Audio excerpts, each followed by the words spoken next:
Bismillahirrahmanirrahim. Assalamualaikum warahmatullahi wabarakatuh. Sebelumnya perkenalkan, nama saya Linda Asari. Saya mahasiswi program studi Ekonomi Syariah semester 6C Fakultas Ekonomi dan Bisnis Islam Institut Agama Islam Negeri Palopo. Oke, pada kesempatan kali ini sesuai dengan judulnya, saya akan mereview sebuah jurnal, yaitu Jurnal Kajian Akuntansi volume 18 nomor 2 bulan September tahun 2017 yang berjudul Organisasi Pengelolaan Zakat OPZ, yaitu deskripsi pengelolaan zakat dari aspek lembaga zakat yang ditulis oleh Sri Fadila, Rini Lestari, dan juga Yuni Rosdiana. Karena saya mendapatkan materi tentang lembaga pengelolaan zakat, infak, sedekah, dan wakaf, kedudukannya, fungsi dan tanggung jawabnya, maka dari review jurnal nantinya saya akan kaitkan dengan materi tadi. Sebelum kita masuk di hasil penelitian dan pembahasan, terlebih dahulu, seperti yang kita ketahui bahwa zakat merupakan kewajiban setiap umat muslim, dan di mana zakat merupakan salah satu poin dari rukun Islam yang harus kita penuhi, sedangkan infak, sedekah, dan juga wakaf merupakan kewajiban setiap umat manusia yang mempunyai harta lebih untuk melakukan semua itu. Nah, sekarang kita masuk di bagian inti, yaitu hasil penelitian dan pembahasan pada jurnal kali ini, dan kita akan bahas satu persatu.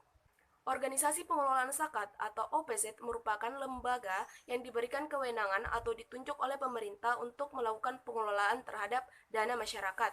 Nah, terdapat beberapa peraturan atau regulasi sehingga OPZ ini diberikan kewenangan atau berwenang untuk melakukan pengelolaan dana tersebut, yaitu salah satunya Undang-Undang Nomor 23 Tahun 2011 tentang pengelolaan zakat di Indonesia. Yang dimaksud dengan organisasi pengelolaan zakat, yang pertama adalah OPZ yang berbasis Lembaga Amil Zakat Nasional atau Basnas, yaitu Basnas yang terdapat di pusat, provinsi, kota, dan kabupaten. Yang kedua adalah OPZ yang berbasis masyarakat, yaitu Lembaga Amil Zakat, Nasional dan Lembaga Amil Zakat Daerah. Oke, kita bahas satu persatu tentang organisasi pengelolaan zakat yang berbasis pemerintah dan juga organisasi pengelolaan zakat yang berbasis masyarakat, di mana tadi dari pemerintah yaitu Basnas dan juga dari masyarakat itu ada Lembaga Amil Zakat. Oke, organisasi pengelolaan zakat yang pertama adalah Badan Amil Zakat Nasional atau Basnas yang merupakan bentukan dari pemerintah. Keberadaan Badan Amil Zakat Nasional atau Basnas ini secara hukum berdasarkan Surat Keputusan Presiden Republik Indonesia Nomor 14 Tahun 2014.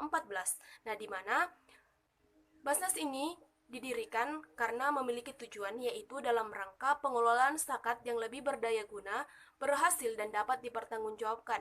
Seperti yang tadi saya bahas bahwa Basnas ini merupakan bentukan dari pemerintah, maka keberadaan dan kedudukannya juga mengikuti struktural dari pemerintahan. Misalnya, Basnas dan UPZ atau Unit Pengumpulan Zakat itu akan berada di pemerintahan pusat, pemerintahan provinsi, kota, kabupaten, kecamatan, bahkan desa dan kelurahan. Lebih jelasnya, jika struktur pemerintahan merupakan pemerintahan pusat, maka Badan Amil Zakatnya yaitu Badan Amil Zakat Nasional yang berkedudukan di ibu kota negara. Nah, jika struktur pemerintahannya merupakan pemerintahan provinsi, maka Badan Amil Zakatnya yaitu Basnas Provinsi yang berkedudukan di ibu kota provinsi tersebut. Jika struktur pemerintahannya merupakan pemerintahan kota, maka Badan Amil Zakatnya yaitu Basnas Kota Madya yang berkedudukan di ibu kota madya tersebut.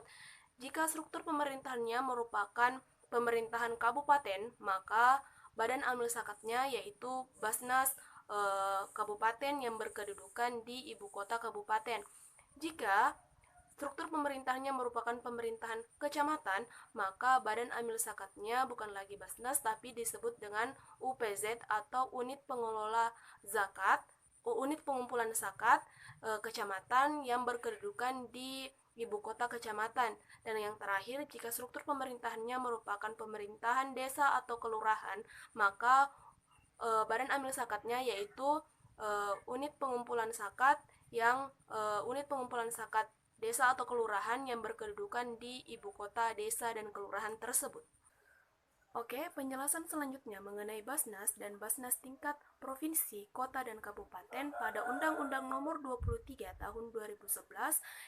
Yang pertama adalah Basnas. Di dalam Basnas salah satu poinnya yaitu poin yang keempat yang menyatakan bahwa dalam melaksanakan tugas, Basnas menyelenggarakan fungsi ada 4. Yang pertama adalah fungsi perencanaan pengumpulan, pendistribusian, dan pendayagunaan zakat.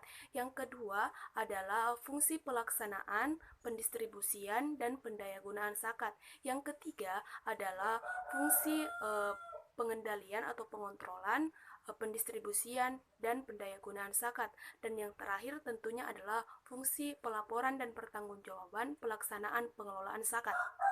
Selanjutnya adalah Badan Amil Zakat Nasional pada tingkat provinsi dan kota atau kabupaten, di mana pada poin kelima menjelaskan bahwa dalam melaksanakan tugas dan fungsinya, Basnas provinsi, Basnas kota atau kabupaten dapat membentuk UPZ atau unit pengumpulan zakat pada instansi pemerintahan, badan usaha milik negara, badan usaha milik daerah, perusahaan swasta, dan perwakilan Republik Indonesia di luar negeri, serta dapat membentuk UPZ pada setiap kecamatan, desa atau kelurahan, atau tempat lainnya, dan nama lainnya.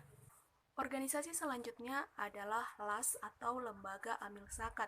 Nah, di mana LAS ini dapat terbentuk apabila memenuhi beberapa ketentuan umum. Yang pertama yaitu mendapatkan izin dari menteri atau pejabat yang ditunjuk oleh menteri. Dan yang kedua, minimal harus memenuhi beberapa persyaratan. Yang pertama adalah terdaftar sebagai organisasi kemasyarakatan Islam yang mengelola di bidang pendidikan, dakwah, dan sosial. Yang kedua, berbentuk lembaga berbadan hukum. Yang ketiga, mendapatkan rekomendasi dari Basnas. Yang keempat, memiliki pengawas syariah. Yang kelima, memiliki kemampuan teknis, administrasi, keuangan untuk mengelola kegiatan nantinya. Yang keenam, bersifat nirlaba. Yang ketujuh, memiliki program untuk pendayagunaan zakat guna untuk kepentingan umat. Dan yang terakhir, yaitu bersedia di audit syariat dan keuangan secara berkala. Setelah membahas tentang ketentuan umum, selanjutnya kita bahas tentang penggolongan lembaga amil zakat.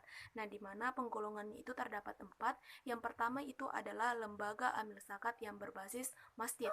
Nah, di mana lembaga amil zakat berbasis masjid ini didirikan akibat semakin berkembang pesatnya di bidang manajemen masjid dan juga kepercayaan masyarakat terhadap pengelolaan dana masjid. Dan selanjutnya, dana masjid itu harus dikelola secara profesional oleh tenaga ahli ataupun orang yang lebih mengerti, seperti misalnya imam masjid, tokoh-tokoh masyarakat yang ada atau di masjid itu, sehingga zakat, infak, sedekah, dan wakaf itu dikelola secara profesional. Gunanya untuk kepentingan masyarakat di daerah itu dan kepentingan masyarakat yang luas. Contoh lembaga amil zakat yang berbasis masjid yaitu Lembaga Amil Zakat Rumah Amal Salman yang ada di Masjid Salman ITB. Yang kedua adalah lembaga amil zakat yang berbasis ormas atau organisasi massa, di mana tujuan didirikannya itu untuk menjadikan peran organisasi masyarakat ini bagi masyarakat itu lebih baik untuk masyarakat yang termasuk di dalam anggota ormas tersebut maupun masyarakat luas.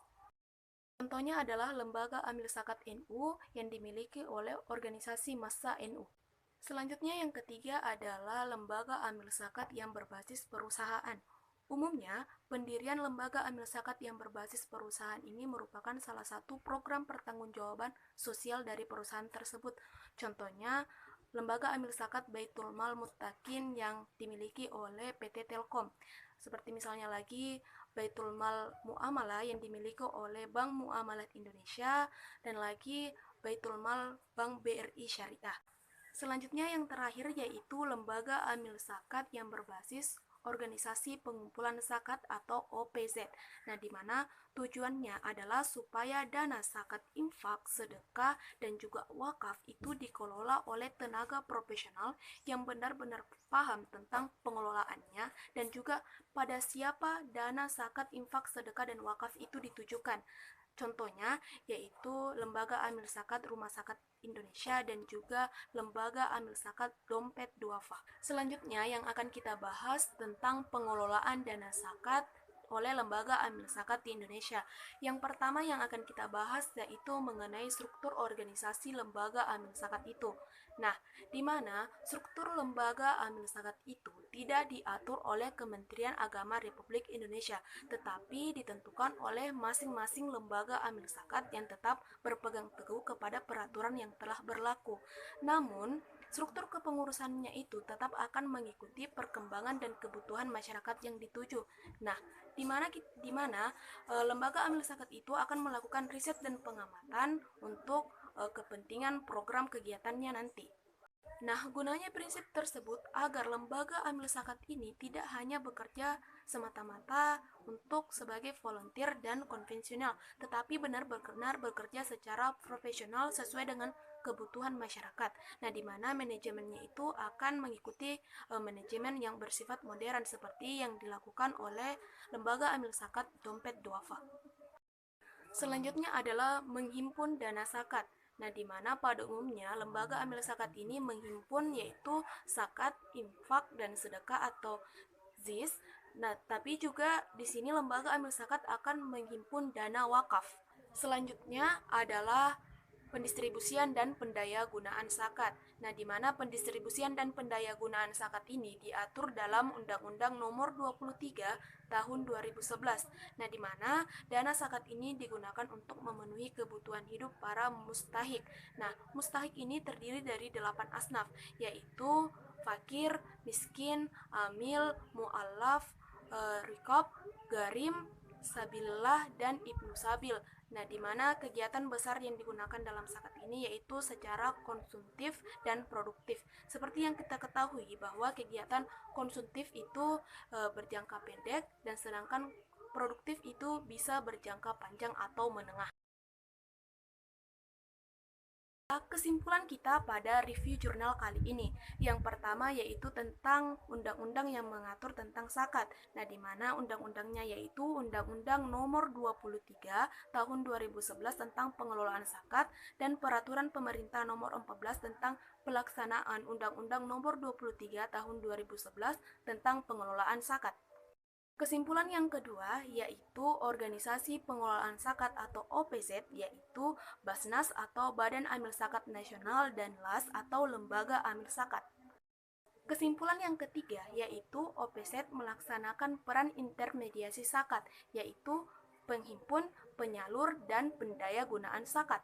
Kesimpulan yang keempat yaitu adalah bidang program penyaluran dana zakat, infak, sedekah, dan juga wakaf, yaitu bidang kesehatan, ekonomi, dakwah, pendidikan, dan kepedulian kemanusiaan. Yang terakhir yaitu lembaga amil zakat dapat digolongkan berdasarkan sejarah dan basisnya. Nah, di mana basisnya yaitu lembaga amil zakat yang berbasis masjid, lembaga amil zakat yang berbasis ormas atau organisasi massa. Yang ketiga adalah lembaga amil zakat yang berbasis perusahaan, dan yang terakhir yaitu lembaga amil zakat yang berbasis lembaga zakat atau yang tadi adalah OPZ. Sekian video dari saya, terima kasih telah menonton video ini. Saya harap teman-teman dapat memahami apa yang bisa saya sampaikan dan memaklumi atas